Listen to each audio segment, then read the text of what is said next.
Hello and welcome, everyone. My name is Barkha Dutt. And the four women I have here with me this evening all represent different countries, different cultures, and of course, different points of view. But there is one thing they have in common. They were all born Muslim. How they have engaged with the faith that they were born into, or in some cases disengaged with it, of course, is a very personal and individual story for all four of them. So let me first introduce our panel this evening, these four extraordinary, independent-minded, fiercely opinionated women, and then I'll frame the terms for the conversation that we hope to have today. First up, Hibak Usman. She's from Somalia, part of a growing movement to end violence against women and also working on delivering sustainable democracy to the Arab world. Zahra Langi is a Libyan women's rights activist. She's from Benghazi. Benghazi is in the news in America for all the wrong reasons, but she's here, of course, for all the right reasons, so welcome, Zahra. Farha Pandit, born in India, that's my country, but then, of course, raised American, was the first ever special representative to Muslim communities under both Secretaries Hillary Clinton and John Kerry.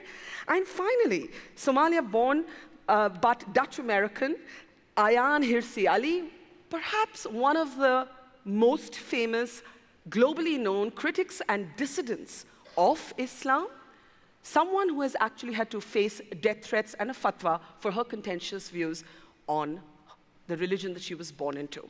Now, at a time when we live in the age of the Islamic State, and at a time of growing radicalism, the question that we are confronted with today as women is whether Islam is innately biased against women.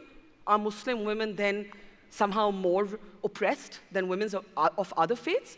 Or is it those who distort Islam who are responsible for this misogyny?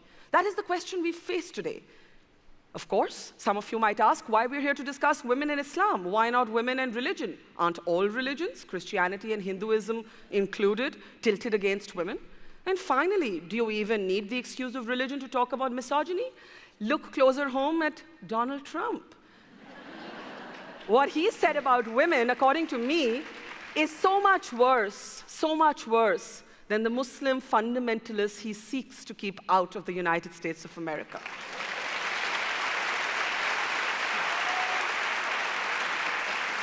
And that would naturally take me to my first question. I want to start with you. Correction. It was not only the fundamentalists he wanted to keep out, it was Muslims. No, I said so-called Muslim fundamentalists. Yes. And that's why my point is that you don't actually need any religion to display your misogyny in the brazen way that he has. And that would take me to Ayaan, because you have argued that there is something innately in Islam that is not just violent, but also leans against women. You have traveled the full journey from declaring yourself an atheist at one point to being willing more recently to engage with the reformists within Islam. But you have stuck to your position that there is a problem in the faith. And I would put to you that there are so many misogynists and they belong to so many different religions. Why are you picking only on Islam? Thank you. Any public relations person will tell you never open your remarks with statistics. And I'm famous for being disobedient.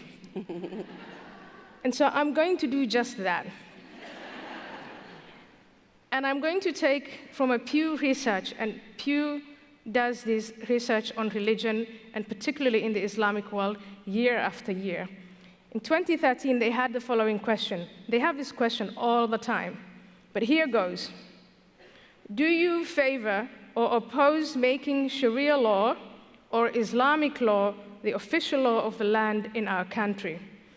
72% of Indonesians, 99% of Afghanis, 82% of Bangladeshis, 84% of Pakistanis, 74% of Egyptians, and on and on and on it goes, these overwhelming majorities of Muslims who favor Islamic law.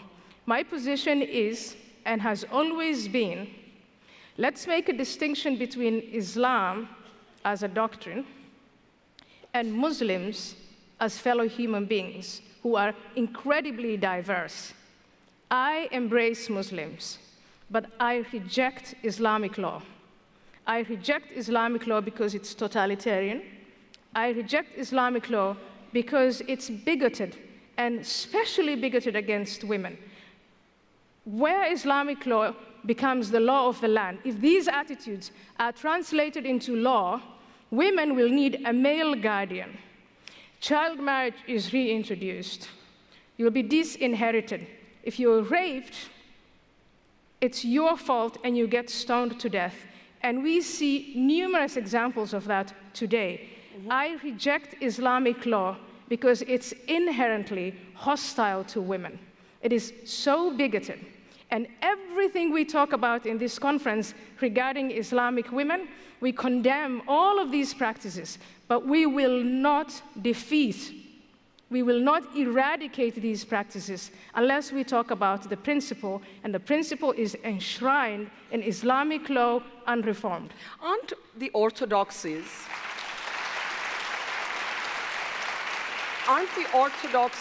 of all religions inherently misogynistic? I come from a country that has among the largest Muslim populations in the world. Muslim women in India are fighting for the right to enter mosques the same way as men. But guess what? So are Hindu women. Menstruating women of a certain age are not allowed into temples. Closer home here in the United States of America, it's certainly Christianity that informs the debate on abortion. To me, coming from a so-called third world country, I find it shocking that America debates abortion. We have 30 minutes to talk about women in Islam. I think absolutely everything you said is right. Misogyny exists in every religion, in every culture, and in every geographical territory. But can we please, for just these 30 minutes, focus on the topic? Let me take that. Let me take that to Zahra. Let's just give them 30 minutes. Yeah, Yeah. 30 minutes is not enough, but we'll try our best. And unfortunately, 30 minutes is not enough to talk about women in Islam, women in Islamic Sharia. It's not enough. And I think one of the problems is that we tend to have reductionist views and simplistic, flattenist views of Sharia. There's no such thing as Islamic law. There's something called Sharia, and Sharia is a dynamic process. It has to be contextualized. So my problem here today with Ayan is that Ayan shares the same view that radical Islamists have on Sharia. They think Sharia is a set of rigid laws, whereas Sharia has developed over time and space. There is no position on a unified position on certain views as in divorce, in marriage, and this explains why we have diverse schools of legal thought. Zahra, let me interrupt you there to just say that none of us are theologists, so we aren't going to spend these 30 minutes debating the interpretations of the scriptures, because then we could just be here forever. What we have to look at is whether cultures have evolved differently in different countries, because there is a text Sharia law, but that's not how many countries across the world implement it. In many countries, in secular democratic countries, it's the constitution of countries that's supreme.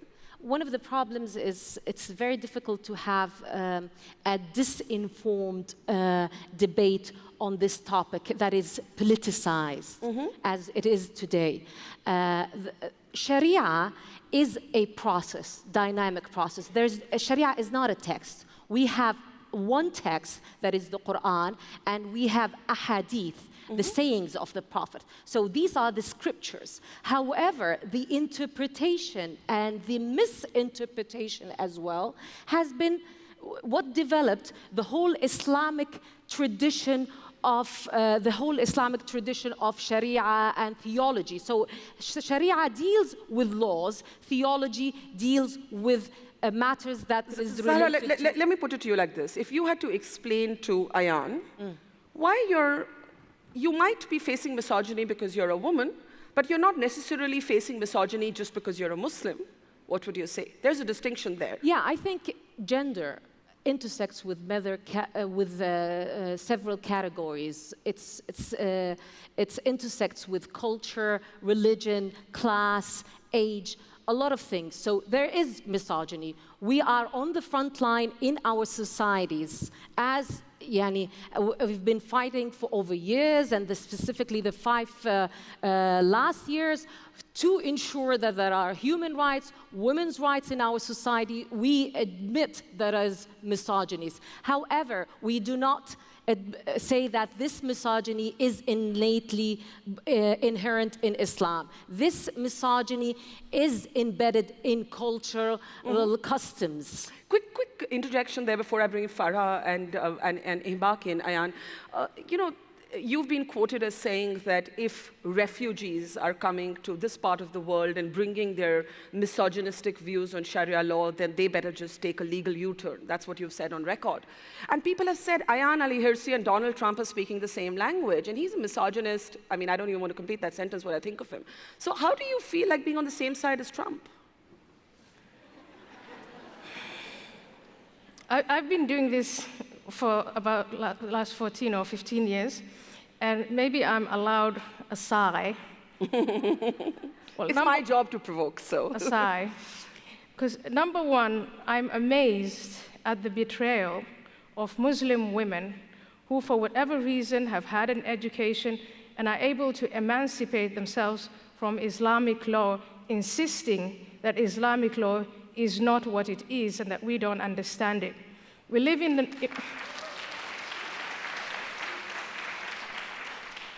the information age. We are literate. Any of us here can pick up the Holy Quran and read the Hadith, and beyond that, because we live in this age of interconnectedness, we can take a look at the facts of where Islamic law is implemented, what it looks like for everyone, and typically what it looks like for women. So Saudi Arabia is a country that implements Sharia law. Women are not allowed to drive. They have male guardians. Their testimony is worth half of that of men. They are subjected to every possible humiliation that you can think of. Ayatollah Khomeini, in 1979, with a great deal of public approval, became the supreme leader. He implemented Sharia law, Islamic law. You know, one of the first things that he did, he reduced the age of marriage to 9. Everywhere where Islamic law is implemented, you have exactly that. How do they justify it? They'll say, they've said this to me, Muslim organizations. Who's the they? Those who are pushing for Sharia law. And those who want to implement Sharia law. That's not a matter of debate. The Prophet Muhammad took Aisha, one of his wives after Khadija died, when she was 6, and had sex with her when she was 9. That is Sharia law. I do not understand how someone But this is not a debate about Sharia law. But this is not a debate about the Sharia law. For Sharia but this is not a debate about the Sharia. You want to get rid of child marriage? Get rid of Sharia law. So you know what? You know what? Although it embarrasses me on a global stage to say this, child marriage is common in many cultures, including in Hindu societies in India. I just want to bring in Farah and Hibak. Okay. First of all, there's only 10 minutes left. No, I'm 15, sorry. so don't waste time. Okay, I'm not going to 15 waste minutes. time. Yeah, go ahead. What you are saying, Ayaan, it doesn't really make sense. I'm glad that you have moved from calling a war on Islam to saying maybe there is a possibility. 2007, when you had that interview with Reason magazine, you said we have to go to war with Islam. That was shocking. For a woman to be advocating for that. I ask you all Let her have a say. You're accusing me of something I haven't said. No, you said that Islam, unless Islam is defeated, we will not. Okay, let me put it to you like this. Let me put it to you like this. For someone who has actually asked for Islam to be defeated militarily, I am really surprised that you are still talking about saying the same things. Islamic law, and now ladies and you gentlemen, are backpedaling Islamic law, and you are saying, well, there is going to be Islamic law has to be We'll do this one at a time. So, We'll do this one at a time. For someone who has called for military, defeat of Islam, Hibak, you're saying your that given credibility to talk about reform does not exist. Okay, I'll tell you one thing. How None are of you these going to women reform are when you oppressed don't by their religion. No, I'm sorry. Yeah, My point is Hiba. you cannot reform anything if you don't have the credibility. The fact that you said we have to defeat Islam, you surrendered your credibility. Let me come in. Let me come in. That's Let me what come in. we Let me give come in. women have voice. Let That's me we get come in. out loud. Let me come in. Let me come in. Just half a second. Just one second. I'm not There's not censoring you. time. No, but the point I'll is, come back no, to you. but I promise the you. point is, I just want to say something. The point is, those who claim to be able to reform I understand. their society I understand what you're have saying. to be in their society. Okay. So Hiba, what you're saying, let me ask you a go question. ahead, I'm go asking ahead. you a question. Yeah, go ahead. You're saying that since Ayan has at some point declared war on Islam, there's no point engaging in this conversation with her. Reform has to come from within the Muslim society itself. Am I summarizing you right? Farha, that's what you try and do. You have an outreach. But wait a second. No, I'm but I'm look, going to I you. No. I just want to make it important. We're not going to. No, this is not being fair. Because she talked about the prophet. No, you're and not she going said to he put has words taken in a my 9-year-old. All right. What Okay, I hang like- on. Everybody hang on. Hang on. Everybody hang on. Ayan, I have to make this. I have to You have to allow somebody else to speak. not say. You have to allow someone who hasn't spoken to speak. I will. Farha, go for it. I have to make my Go for point. it. No. Go for it. No, I'll come to you. But you can't say Can the we prophet. please, You can't say can the we prophet. please be democratic and allow everybody to speak? You will have your turn. Farah, go ahead. Okay, I'm at this point unclear what the question is. I Okay, have to my be honest. question is this. When you have such gaps in this conversation as we are seeing between Ayan and Hibak, how does somebody like you who has served in administration reconcile what seem to be irreconcilable differences? And let me now argue this from Ayan's perspective. Is there too much political correctness? Are we in denial about the roots of fundamentalism? And is that why we are potentially losing to radicalism? So there's a lot embedded in that, and I just give me a minute to sort of unpack part of it. The first is something really important that you said, which is Islam is not a monolith. There is great diversity within Islam. Yes. This is a religion that's been on the planet for, 1,400 years. So it's important to understand that as you travel around the world, as I did, to more than 80 countries around the world, talking to Muslim youth under the age of 30 globally, you hear many different voices of what it means to be a Muslim woman. The most important thing to say is that for this generation that's grown up after 9/11, the millennials, the Muslim millennials, they do not want to be pigeonholed as one thing. And it is important that this audience and those that are watching understand and respect the diversity of Islam and understand that the journeys for all of these young women mean that they have to have their voices brought forward. And in the work that I did as special representative to Muslim communities, I was working at the grassroots, listening to what this generation has to say. But pick up the example of Saudi Arabia. Pick up the example that Ayan raised about Saudi Arabia. Very particular, because you brought up countries in the Middle East, which are very important. You yourself brought up India, which is also very important. But Muslims in Muslim majority countries, as well as Muslims that live as minorities, are important. And they deserve dignity. Because a Muslim living in Germany is as Muslim as a Muslim living in Indonesia. And we must be fair, and we must be respectful of that. The second piece of this is, you talked about the politics of all of it. In a post-9/11 world, as we talk about Islam, with the word Islam or Muslim on the pages on and offline every single day since September 11th, 2001, there is a lot of baggage that happens for these millennials. And I want to say that because it connects to your final point, what's happening with extremism. But can I just put in a question Sure. there?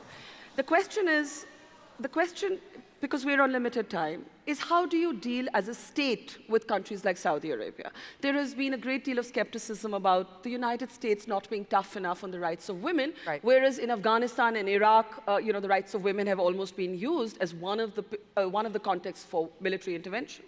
So one of the things that was very important for me was the idea of diversity of Islam. The second was Muslims and Muslim majority countries and Muslims as minorities. And the third, and this is so important, there are 1 billion Muslims under the age of 30 around the world.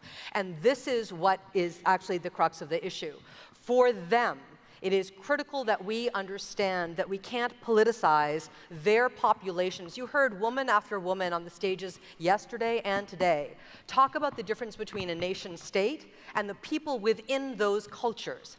And so when you pick apart what a country like the United States is doing vis-a-vis a Saudi or a Qatar or an India or a Pakistan, whatever that country might be. We have a relationship between us and those countries based on a lot of different things, but the populations matter. And what I want to really say about this panel and about the way we're framing Islam globally is that we have to understand that with the context of, you brought up the Islamic State and other non-state actors that use the name of Islam for their nefarious means, separate that out. The ideology of an us and them that they're using and manipulating the religion to do is obviously not Islam. But the second piece is the women part. And all over the world, the kinds of young people who are pushing back against that ideology must be brought forward. And that's the message I want to say today. Okay, now,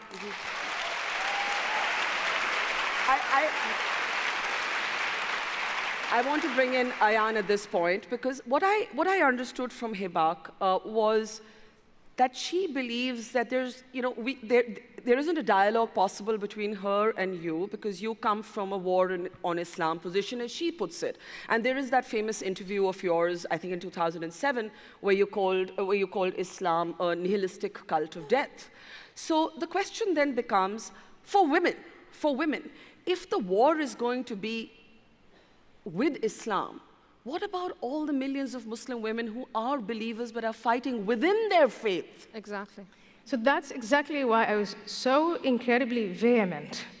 Because in that same interview, before that and beyond, I consistently make a distinction between Islam as a set of ideas, as an organizing principle, as a faith, and Muslims. And thank you, Farah, for hearing me. When you take Muslims, 1/5 of humanity, of which 1 billion is under the age of 30, you will be amazed, and you find yourselves noting over and over and over again how diverse they are. Okay? So we agree on Muslim diversity. Let's take the doctrine now, Islam.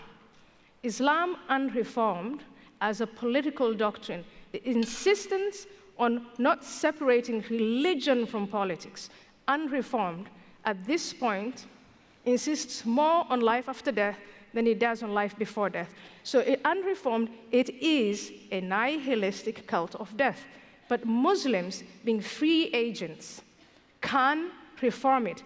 And Muslims being free agents, and this is what we've seen since the Arab Spring, and that's what inspired me to write my latest book, Heretic, is I'm seeing a growing number of young Muslims who from the inside reject some of the most basic Islamic doctrine. They want a separation of religion from politics. They're fighting for women's rights. Therefore, in order to talk about Islam as a doctrine is not to declare war on Muslims. I embrace Muslims. I reject with absolutely everything in me Islamic law. Is that why, Ayan, just briefly, is that why you went from being a declared atheist to now being willing to engage with voices of reform? Would that be correct to say that? That's a very reasonable question. Because of that Muslim diversity, because of, even in my own circle of friends within my Muslim community, I find more and more individuals who are not shying away from touching on the really sensitive points within the doctrine. And doctrines do not change. You cannot have a reformation if there's nothing to reform. If you go all over the place saying, oh, but Islamic law is perfect, let's condemn the practice of child marriage, but then let's not say nothing about Sharia law, you're not going to change much. Okay, let me bring in Hibak and Zahra. Zahra. Can I say something? Yeah. Again, I will have to say this is misinformation. This is not an informative discussion of Islam. You are reducing Islam. There's no such thing as Islamic doctrine. You are now interchangeably using Islamic doctrine and Islamic Sharia. And this is why I said there is theology, that is immutable, and there's Sharia, which talks about social and political matters. And that part of Islamic doctrine, what she calls Islamic doctrine, this is dynamic. It changed, it evolved from one place to another. Do you know that according to the Hanafi fiqh school of thought, you have to change your school of fiqh, of law, if you travel from one city to another? You don't know that. So there's no such thing as immutable in Islam. So in order to call for a reformation, we need to call for more education. And in order to have, so you have to be informed about what is Islam and that it is not monolithic, as you have been saying. But Hibak, once we have agreed, and I think we do, you know, despite the fact that we seem to be fighting, we actually agree on a lot of things. We agree on Muslim diversity. We agree that cultures inform Muslim women very, very differently, as they do Hindu and Christian women. And we seem to be agreeing that there is a need for reform in Islam, just like there has been a need. We don't necessarily agree. No, we agree. You don't agree that we need to reform. Let me complete my sentence. That we need to reform Islam, just as.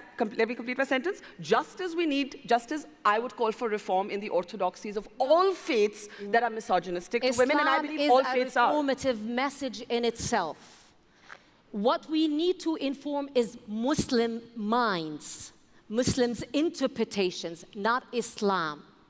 Okay. That's a big difference. So she's saying reform Muslims, not Islam. Yes. Let me tell you something. Islam has 5 pillars. If I want to have, you know, I want to connect with the audience. How many of you believe that you should give to the poor? How many of you believe that there is only one God? How many? This is what Islam is. Islam is a religion of peace.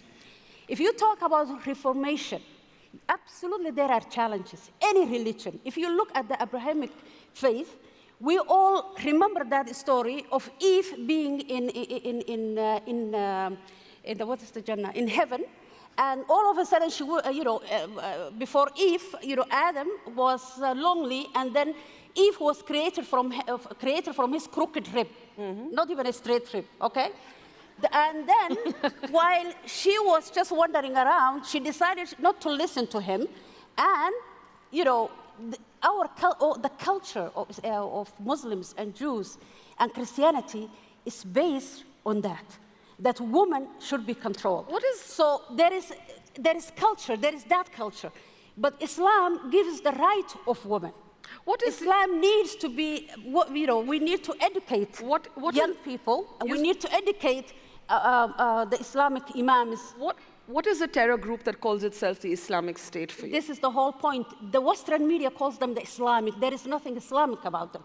Islam rejects raping women. Islam rejects, killing people, innocent people. There is nothing Islam. But what I want to say, because I want to go back to the child marriages, if you look what the Egyptians are doing, if you look at the new constitutions, there are laws that protect and has increased the child marriages. Okay. So there is a lot of discussion. The reformists are the women who are in their countries that are trying to bring change by the law.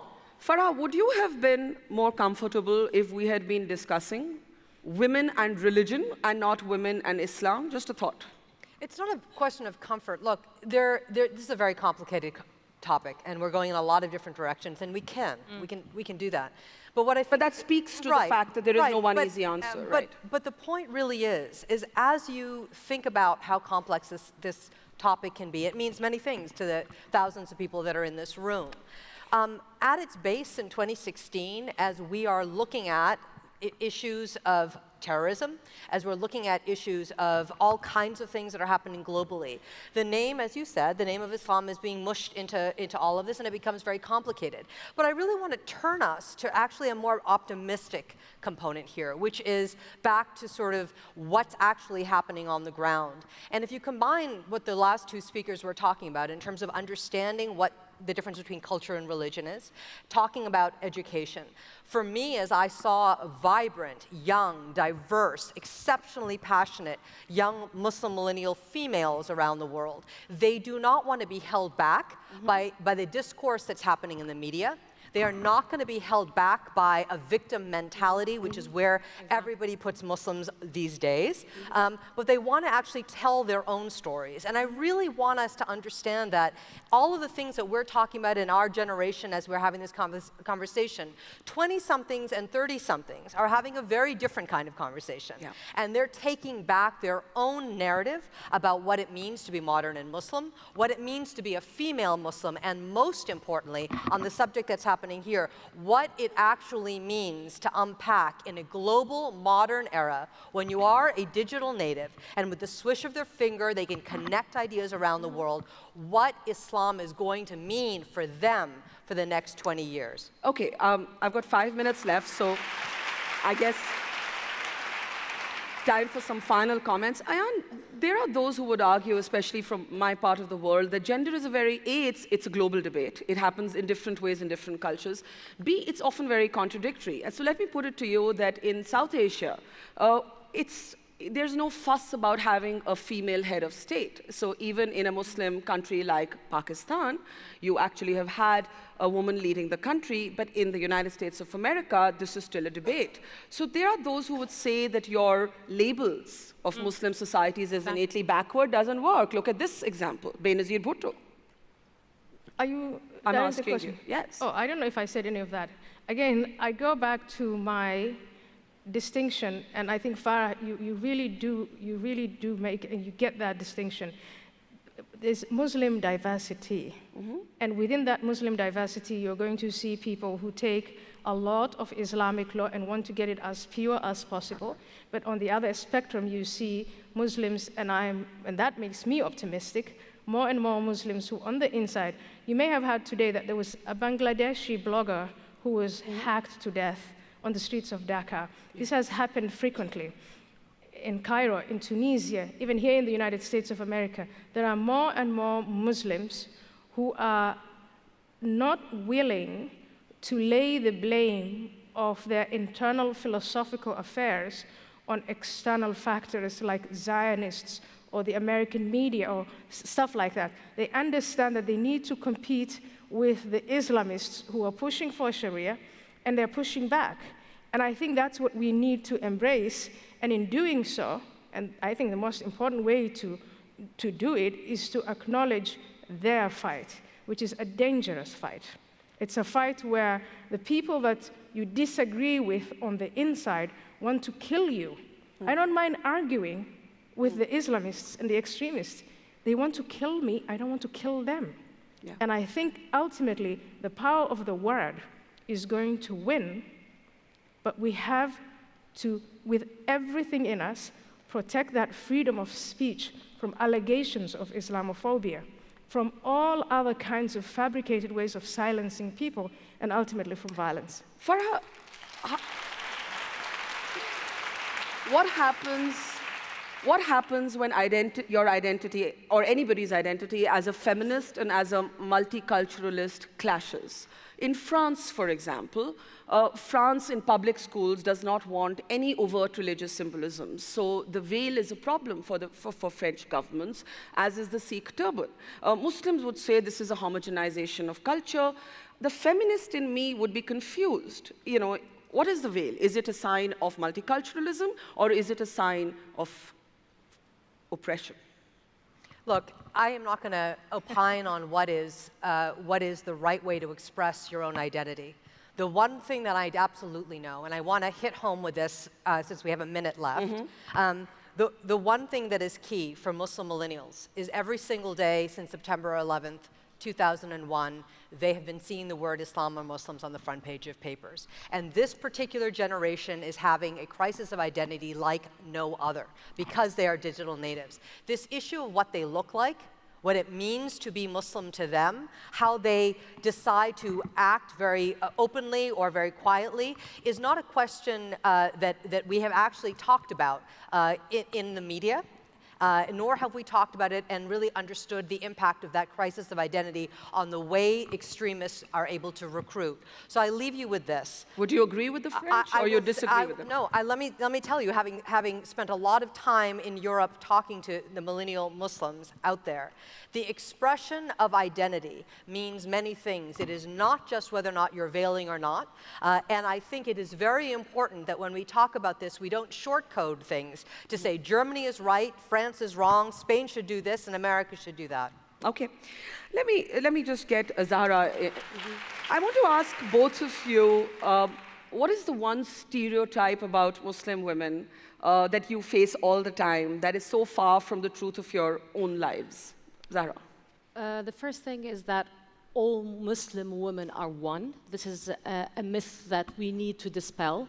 The other myth is that Muslim women are submissive, subordinate, and they are not, and actually not seeing that they are agents of change, that they are on the front line, risking their lives in order to advance women's rights. So the last thing these Muslim women need is that to push them to the fringe and to tell them that you have to lose your own faith, your own identity to be considered as progressive as we are.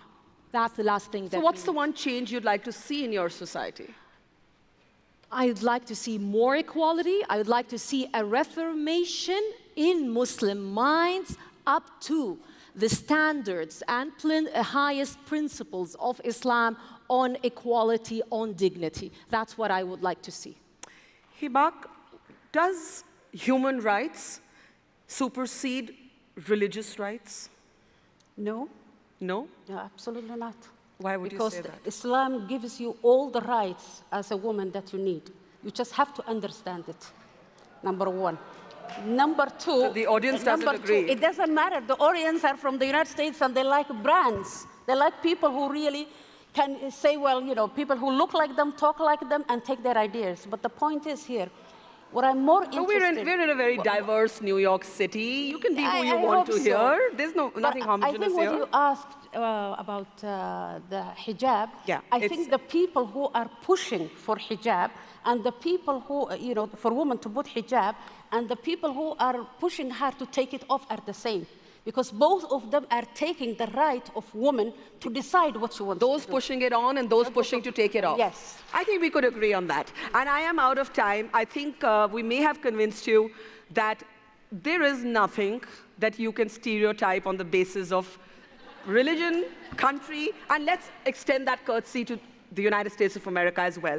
We don't want to be stereotyped. Let's not stereotype them. Thank you very much.